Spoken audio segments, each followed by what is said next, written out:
여러분 안녕하십니까? 한중공감 딩딩TV입니다. 지난 시간에 중국에서 6,300만 뷰를 기록한 중국 유학생의 글을 소개하여 많은 관심을 받았는데요. 부산의 동일대 유학생의 솔직하고 가감없는 모습에 많은 분들이 매력을 느끼신 것 같습니다. 오늘은 그 유학생이 추가로 쓴 글을 발견하여 그 2편을 소개시켜 드리도록 하겠습니다.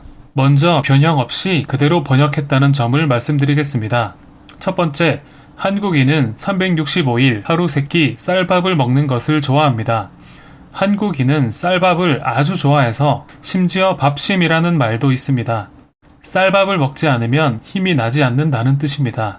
그리고 중국은 국을 마실 때 그릇을 들고 마시지만 한국에서 그릇을 들고 마시는 것은 예의에 어긋난 행동입니다. 그리고 한국의 젓가락은 네모난 쇠젓가락입니다. 조금 무겁지만 음식끼리 오염이 적어 맛이 섞이지 않는 것이 장점입니다. 중국은 나무젓가락이 기본이라 나무의 음식 맛이 스며들어 음식끼리 맛이 섞일 때가 많다고 합니다. 또 한국에는 아침 식사 가게가 없습니다. 한국의 가게들은 대부분 정오에 문을 여는데 아침 식사 가게는 많이 못 봤어요. 한 번은 한국 친구에게 아침에 주로 무엇을 먹느냐고 물었더니 보통 집에서 식사를 하고 쌀밥에 반찬을 차려 먹는다고 하더군요. 점심과 저녁이 아닌데도 아침부터 제대로 차려서 식사를 하는 게 신기했어요. 한국인은 식사를 할 때 5가지 이상의 음식을 먹는 것이 일반적이라 합니다. 그리고 중국인들은 설날에 만두를 많이 먹지만 한국에서는 설날에 떡국을 먹습니다. 또한 한국의 편의점에서는 항상 따뜻한 만두를 판매하는데 팥이랑 피자 속이 든 것도 있어서 깜짝 놀랐던 적이 있어요. 제가 알던 만두와 달라 처음엔 거부감이 들었지만 자꾸 생각나서 자주 사 먹게 됩니다. 삼립 호빵을 얘기하는 것 같습니다. 중국에는 호빵처럼 생긴 만두인 바오즈가 있다고 합니다. 한국 편의점에는 정말 온갖 종류의 라면이 있고 중국과 다르게 봉지 라면을 끓여서 먹습니다. 중국의 라면은 봉지 라면을 끓여서 먹지 않고 컵라면처럼 뜨거운 물에 불려 먹는 게 기본입니다.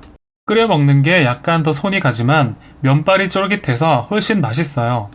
조리법도 아주 간단합니다. 또한 바나나 우유는 여러 가지 맛이 출시되었지만 그 어떤 것도 원조 바나나 우유를 이길 수 없습니다. 한국의 식당의 특이한 점은 모든 음식의 마지막에 볶음밥을 해 먹을 수 있다는 것입니다. 그리고 한국은 비가 오면 막걸리를 마시고 부침개를 먹는 문화가 있어요. 중국에 돌아와서도 비가 올 때면 그 맛이 생각납니다.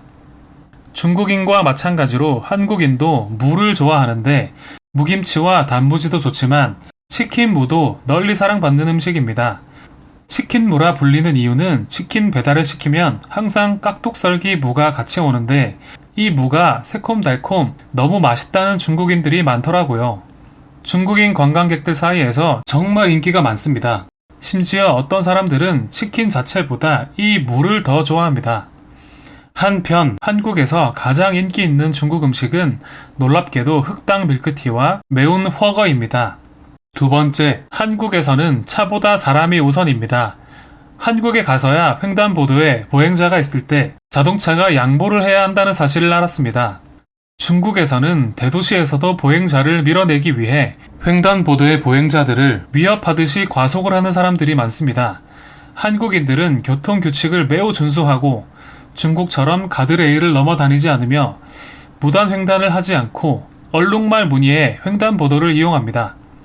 중국과 다르게 길거리에서 경적을 울리는 차가 거의 없습니다. 부산에서는 택시 기사들이 모두 레이싱 선수입니다. 버스 기사는 도로 위에서 택시와 불꽃 튀는 경쟁을 합니다. 부산은 산이 많고 급경사가 많아서 청룡열차라 불리는 버스 노선이 몇 군데 있습니다. 그것을 즐기는 것도 하나의 재미입니다. 한국의 고속도로는 100km 제한이지만 일반적으로 10% 이상 과속합니다. 한국인들은 다른 교통법규는 잘 지키지만 고속도로에서는 예외입니다. 한국의 빨리빨리 문화는 고속도로와 휴게소를 가면 제대로 느낄 수 있어요. 세 번째, 한국 영화관에는 수다를 떠는 사람이 없습니다. 중국처럼 영화관에서 시끄럽게 수다를 떨면서 보는 사람이 전혀 없습니다. 영화를 집중하는데 방해거리가 없으며 영화관 안에 간식과 맥주를 챙겨갈 수도 있습니다. 간식은 냄새가 풍기지 않는 것 위주로 판매하며 다른 사람에게 피해를 주지 않으려 하는 한국의 영화 문화는 배울 점이 많다고 생각합니다. 네 번째, 한국의 급여 수준은 중국에 비해 아주 높습니다. 한국의 최저급여는 218만원 수준이며 중국의 최저급여는 45만원입니다. 고기와 야채 가격이 중국보다 2배 이상 비싸며 생활 수준이 중국인보다 2배 이상 높습니다. 그리고 한국의 육아 복지는 아주 좋습니다. 한국에서 부부가 아이를 낳으면 아빠도 3개월 동안 육아휴직을 할 수 있고 한 달에 최대 250만원을 받을 수 있습니다. 아이를 키우면서 중국의 평균 연봉보다 몇 배나 받는다니 너무너무 부럽습니다. 또한 한국에는 위조 지폐가 없습니다. 불법 환전소가 없으며 자신감과 용기를 가지고 환전소에 가도 됩니다. 중국처럼 환전소에서 위조 지폐를 받을 걱정은 전혀 없습니다. 심지어 은행에 가는 것보다 환전소의 환율이 더 좋습니다. 다섯 번째, 중국 남자보다 한국 남자들이 더 로맨틱합니다. 한국 드라마를 본 중국 사람들은 한국 남자들이 굉장히 로맨틱할 거라 생각합니다. 제 경험으로는 그 말이 사실입니다. 본론은 예전에 케이블카에서 한 한국 남자가 저에게 고백했는데 그는 중국어를 못했지만 온라인에서 중국어 고백을 배워서 고백했어요. 그와 교제했고 확실히 한국 남자가 더 배려심이 많다고 느꼈어요. 그리고 꼭 가봐야 할 명소는 경복궁입니다.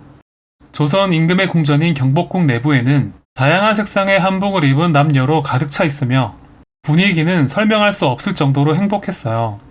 한복을 대여해서 궁 내부를 돌아다니면 마치 내가 한국 드라마 주인공처럼 느껴집니다. 여섯 번째, 드라마에서 보는 것만큼 한국인들은 정말 잘 꾸미고 다닙니다. 한국은 여전히 패션의 최전선에 있습니다. 남녀노소를 불문하고 한국인이 중국인보다 더 세련되고 우아하다는 것은 인정하지 않을 수가 없습니다. 한국에서는 나이가 있는 이모들도 멋지게 화장을 하고 비비크림을 바르고 립스틱은 기본이며 패션을 중요하게 생각합니다. 70세 어머니도 외출할 때 화장을 하고 80세에도 화려한 패션을 자랑합니다. 어린 소녀들도 중국 대부분의 도시보다 더 패셔너블하게 입고 다닙니다. 한국의 번화가에는 반드시 화장품 가게가 있으며 거의 매주 할인 행사를 합니다. 화장품 가게에서 하는 1+1 행사는 저같이 가난한 학생에게는 마치 자선사업처럼 느껴지는 할인 행사입니다. 특히 한국 면세점 가격은 정말 감동적입니다. 외국인 유학생 10명 중 9명은 대리 구매를 위해 열심히 뛰고 있습니다. 일곱 번째, 한국은 세계에서 커피를 가장 많이 마시는 국가입니다. 특히 아이스 커피 사랑은 장난이 아닙니다. 손이 꽁꽁 어는 한겨울에도 아이스 커피만 고집하는 한국인이 아주 많습니다. 한국인은 일반적으로 아이스 음료를 매우 좋아하며 편의점에는 얼음만 들어있는 컵을 판매하기도 합니다. 따뜻한 물을 좋아하는 중국 사람들에게 이러한 광경은 직접 보기 전까지 믿지 못하실 겁니다. 카페도 정말 많습니다. 평균 200~300m 갈 때마다 카페가 있으며 주거지역 근처에 카페가 10개, 20개 있는 것은 아주 흔한 일입니다. 아무 카페나 들어가도 커피의 수준은 높은 편이며 대부분 가격도 저렴합니다. 여름에도 가벼운 외투를 챙겨야 합니다. 가게 안은 너무 춥거든요. 또한 한국에는 수많은 커피 브랜드가 있으며 한국 드라마에는 많은 경우 카페에서 일하는 주인공이나 조연이 등장하고 모든 드라마에 홍삼이 등장합니다. 중국 유학생의 글은 여기까지입니다. 이번에는 한국을 분석하고 배우려는 게 보이고 한국에 대한 애정이 느껴지기도 합니다. 유학생의 글이 조금 더 남아서 다음 시간에는 유학생의 글 3편으로 만나 뵙겠습니다. 좋은 하루 되시기 바랍니다. 한중공감 딩딩TV였습니다.